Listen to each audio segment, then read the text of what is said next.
Я ненавижу его, он ненавидит меня. У него есть дети, внуки, и я сказал ему, что я возьму их всех с собой, когда я уйду. Угадайте, кто умрет вместе со мной?» А вы списывали в школе? Или, может, крали шоколадку в магазине? В каком из своих проступков вы бы могли признаться? Меня зовут Нокс, и сегодня я покажу и расскажу вам случаи, когда люди сами признавались в убийствах. А в конце вы узнаете душераздирающую историю о том, как 12-летняя девочка убила своего 9-летнего брата. Приятного просмотра. Следующее преступление было совершено в Англии в городе Челмсфорд. В тихом пригородном районе взрослая семейная пара просто лежала у себя дома в кровати. Время было уже позднее, и они готовились ко сну. Но тут в их доме раздался непонятный шум. Мужчина решил пойти и проверить, что же происходит. Но когда он подошел к лестнице, то получил удар ножом прямо в грудь. От этого он и скончался. Самое странное тут то, что ничего не было украдено. А это означало то, что преступление было совершено намеренно. Естественно, дом оцепили. Полиция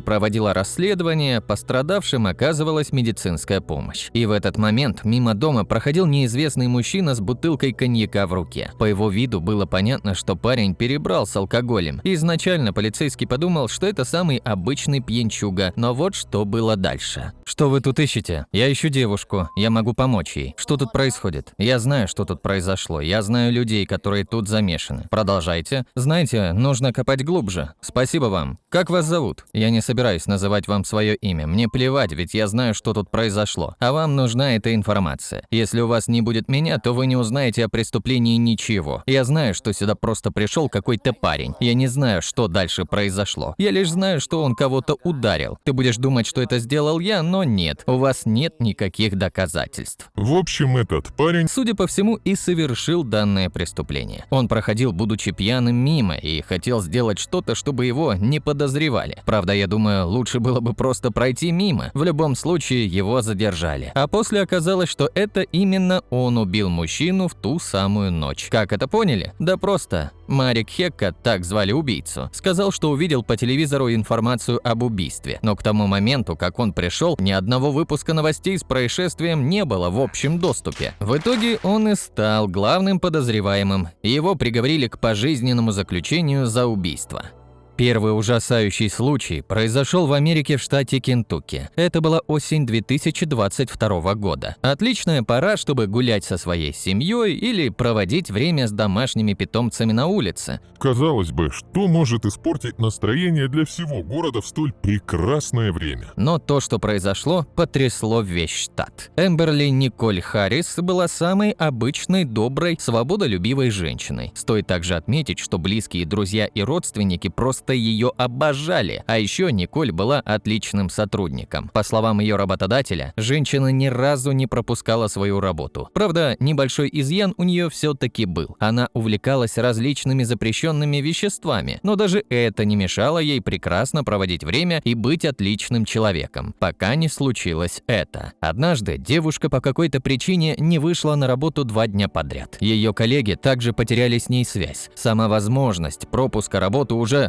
насторожила всех ее знакомых, так что они быстро позвонили в полицию и в службу социального обеспечения. И то, что они обнаружили, потрясло всех. Я уже говорил вам, что Николь Харрис увлекалась запрещенными веществами, но есть еще маленькое уточнение. Делала она это вместе с ее бойфрендом, Томми Пауэллом. Я даже больше вам скажу, она и проживала вместе с этим мужчиной. Правда, он не был каким-то хорошим парнем. Его уже осуждали за домашнее насилие. Правда, получил он лишь условное наказание. Хотя, если бы Николь признала то, что ее парень избивал ее, Томми был бы за решеткой, и, возможно, это спасло бы ее жизнь. Вы только взгляните на эти кадры. Когда полицейские приехали к дому Николь, встречать их вышел ее парень. И то, что он сказал, повергло всех в шок. «Эмберли здесь?»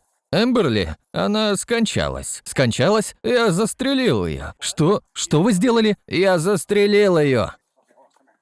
Полицейские были в недоумении от происходящего. Они приняли решение сразу арестовать мужчину, благо он не сопротивлялся. А после они вошли в дом, держа в руках оружие, и там они нашли тело Эмберли. Она лежала в спальне возле кровати, мертвая. Как оказалось позже, Томми 2 дня спал рядом с трупом. Лично меня поражает то, что рядом с телом лежала собака, которая была серьезно напугана. В ее глазах читался страх от того, что она не понимала, что все-таки происходит. После обыска в квартире полицейские оцепили здание, а самого убийцу отправили в участок на допросы. И когда они узнали все подробности столь страшного преступления, все были в ужасе. Я в том числе. Как оказалось, Томми просто хотел заработать денег. Он оформил страховку на Эмберли на случай смерти и, судя по всему, хотел получить выплату, убив ее. Как такое вообще могло прийти в голову? Ну, я думаю, тут все дело все-таки в наркотических веществах. Они достаточно сильно влияют на психологическое состояние человека. Плюс к этому Томми уже попадал в полицию из-за домашнего насилия. Как выяснится позже, он должен был пройти курс лечения контроля гнева, но он этого, конечно же, не сделал. А детали самого дела повергают просто всех в шок. Это была обычная семейная ссора. Во время употребления запрещенных веществ Эмберли, по словам Томми, начала его оскорблять, называть мусором, да и в целом вести себя не очень-то приятно. Мужчину это взбесило, он достал дробовик 20-го калибра и застрелил ее. Но лично я в это не верю. Ведь, как я уже сказал, до этого Томми оформил страховку на свою подругу. Вполне возможно, что он давно планировал совершить это преступление. В суде защита пыталась апеллировать тем, что у мужчины были проблемы с психологическим состоянием. Правда, это все равно не помогло ему избежать наказания. В его деле фигурировало 2 случая нарушения закона – убийство и домашнее насилие. А за это его ждал срок от 25 до 50 лет заключения, что, в общем-то, в его-то возрасте означало смертный приговор. Ну а чтобы получить шанс на условно-досрочное освобождение, Томми придется провести в тюрьме не менее 20 лет. Следующая история, про которую я бы хотел вам рассказать, произошла в штате Мичиган. И, честно говоря, я просто в шоке от причины произошедшего. В общем, жили по соседству 2 пожилых мужчины. И все время, что они проживали рядом друг с другом, они всегда ссорились. И все бы ничего, если бы ссоры и ругань не перешли некую грань. Одним обычным днем 79-летний Уильям Крекер вызвал полицию к себе домой. Он сообщил, что на него было совершено нападение, когда он заготавливал дрова. И, как оказалось, сделал это его сосед. 58-летний Грегори Миллер чуть ли не забил его до смерти. На самом деле это очень страшное событие. Уильям просто заготавливал дрова при помощи своей бензопилы, а в этот момент к нему со спины подкрался Грегори и начал его избивать. По словам Уильяма, он почти сразу же упал на пол, ведь первый удар был очень сильный. После этого он постарался заползти под трактор, чтобы хоть как-то спастись. Однако нападавший вытаскивал его оттуда и продолжал избивать.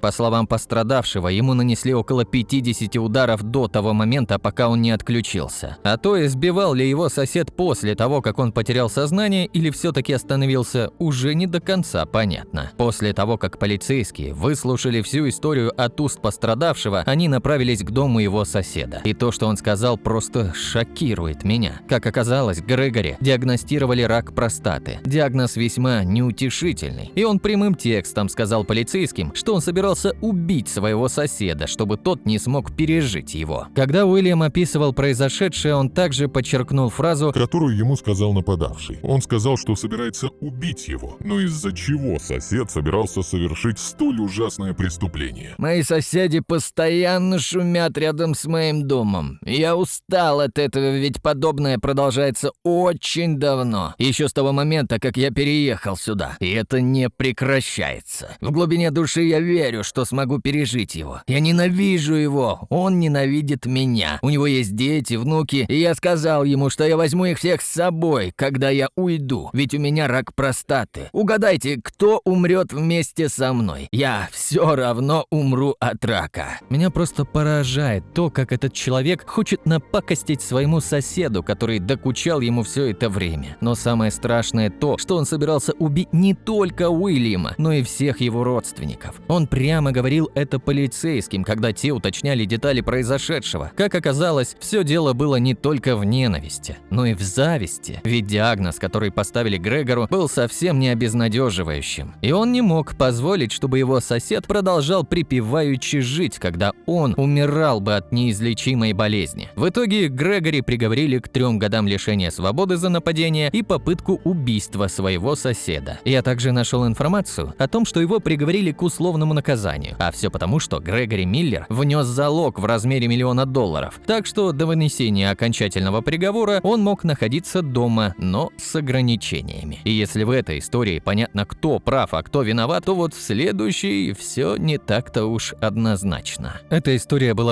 очень странной, а главное, она произошла совсем недавно. 27 марта 2023 года полицейскому подошел неизвестный мужчина. У него в руке была бутылка воды, а сам он выглядел весьма спокойным. Но то, что он сказал полицейскому, было шоком. «Привет, что случилось? Я здесь, чтобы сдаться». «Хорошо, что случилось? Со мной произошел несчастный случай». «Что именно?» «Я показывал своей старой подруге, как пользоваться оружием. Она его попросила так, как он был ей нужен, и он выстрелил ей в грудь. А я все это время бегал вокруг в страхе. Не могли бы вы поставить воду на машину?» «Конечно. У вас сейчас есть при себе оружие?» «Нет». «Хорошо, тогда уберите руки за спину. Я собираюсь вас задержать, основываясь на том, что вы мне рассказали». Дальше история развивалась тоже весьма странно. Во время допроса Брайан говорил одно и то же. Мол, его подруге был нужен пистолет, но для чего и почему не было понятно. Вся эта история изначально показалась полицейским весьма странной. Почему мужчина не обратился в службу 911 еще в тот момент, когда все это произошло? Почему он решил сдаться спустя день? И не врет ли он о произошедшем, чтобы избежать тюрьмы? На все эти вопросы оставалось найти ответы. Как выяснилось при дальнейшем допросе и обыске в его квартире, это был несчастный случай. Правда, произошел он не так, как описывал Брайан изначально. Подозреваемый действительно показывал своей подруге оружие, но по какой-то причине именно он выстрелил ей в грудь. Возможно, это была его изначальная цель, ведь он нисколько не переживал о смерти подруги. Лично мне кажется, что он намеренно ее убил. Брайан Мейсон был приговорен к 8 годам тюремного заключения, и я хочу вам сказать, что я просто в шоке от того, какой маленький срок он получил. А ведь все благодаря тому, что он сотрудничал с полицией. Быть может, это и был его план. Ну а самую душераздирающую и странную историю я решил оставить для вас напоследок. В январе 2023 года произошло что-то ужасное. 12-летняя девочка нанесла смертельный удар ножом своему 9-летнему брату. Очень странное и запутанное дело. Что заставило эту девочку совершить такое преступление? Из-за чего она ударила его ножом? И кто в этом виноват? На все эти вопросы я нашел для себя ответ благодаря записи с камеры, которая была на груди полицейского. Как оказалось, девочка в 12 лет уже давно наносила себе увечья. Тем самым ножом она калечила себя. Судя по всему, у нее были какие-то психологические отклонения, раз она делала такие страшные вещи со своим телом. До конца непонятно, пыталась ли она покончить с собой или нет, но одно ясно точно. Проблемы эти могли возникнуть из-за ее семьи. На допросе мать девочки сказала, что ее дочь была самой обычной, веселой и добродушной. Да, она ссорилась со своим братом, но это не было чем-то сверхъестественным. Обычные разногласия между семьей, и мать не понимала, почему ее дочь решила совершить такой ужасный поступок. Но тут я бы хотел поделиться с вами своими мыслями. Важно учесть то, что девочка уже давно резала свои руки. Это сразу же видно на видео, которое предоставили полицейские. Еще при задержании она показала свои раны и даже ту, которую получила в день преступления. Судя по всему, в порыве злости и ненависти она нехотя нанесла смертельный удар своему брату. Ведь сразу же после этого она сильно испугалась и сбежала из дома. А во время задержания у нее была истерика. Кто же виноват в произошедшем? Мне кажется, что родители девочки несут огромную ответственность в этой ситуации. Ведь именно они могли довести ее до столь ужасного психологического состояния. В любом случае, детали произошедшего до сих пор выясняются. И, конечно, ответ о том, кто виноват в этой ситуации, не был получен. Ну а как вы думаете, кто виноват в случившемся? Пишите об этом в комментарии. Сегодня я показал вам случаи, когда люди сами признавались в совершении преступлений, преступления. Возможно, кто-то из этих преступников был настоящим мастером убеждения и смог избежать серьезного наказания. А знаете, где еще нужны настоящие профи своего дела? В нашей команде. Друзья, у вас есть возможность попасть в нашу команду. Если вы владеете навыками видеомонтажа, можете озвучивать ролики на русском, английском и других языках, или же пишите интересные сценарии. Мы будем рады с вами поработать. Пишите в нашего телеграм-бота, ссылочка будет в описании. Спасибо вам за просмотр и увидимся в следующих выпусках. Пока!